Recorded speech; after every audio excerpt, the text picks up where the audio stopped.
Politiikassa päätetään ihmisten arjesta ja sen takia mun vaalikampanjan punainen lanka on hyvä arki.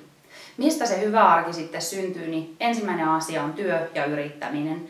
Me tarvitaan tänne Suomeen nyt semmoista tekemisen meininkiä ja yrittämisen asennetta. Yrittäähän voi jokainen, olipa sitten työntekijä, työnantaja, eläkeläinen, vanhempi tai vaikkapa työtön. Yrittää voi aina. Se on enemmän asennetta.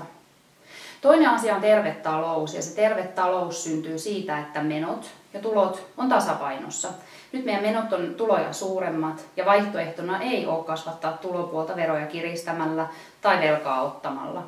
Vaihtoehdoksi mun mielestä jää se, että me joko pienennetään meidän menoja tai sitten tehdään enemmän töitä, jotta se tulokertymä kasvaa. Vaihtoehto on myös tehdä nämä molemmat. Terve talous edellyttää tietysti myös hyvinvoivia ihmisiä ja hirveän tärkeä osa sitä on toimiva terveydenhuolto. Toimivan terveydenhuollon kriteerit ovat sen saatavuus, sen vaikuttavuus ja kustannustehokkuus. Ja näitä lähdetään toivottavasti seuraavalla vaalikaudella sitten tekemään.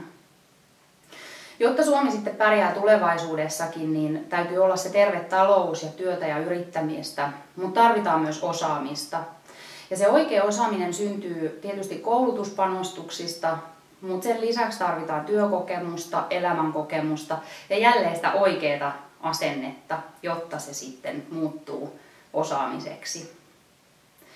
Kaikkiin näihin 3 juttuun liittyy tosi vahvasti semmoinen uusi ajattelu. Kukaan ei halua tehdä listoja, että ketä jätettäisiin hoitamatta tai auttamatta.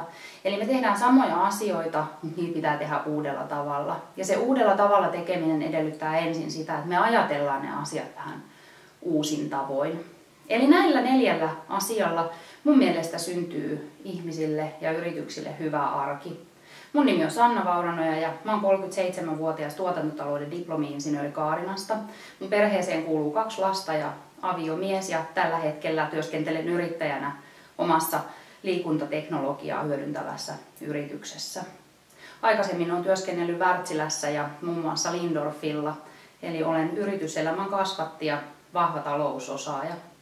Mun intohimona on kirjoittaa ja lisää mun ajatuksia löytyykin osoitteesta sannavauranoja.fi. Lue lisää.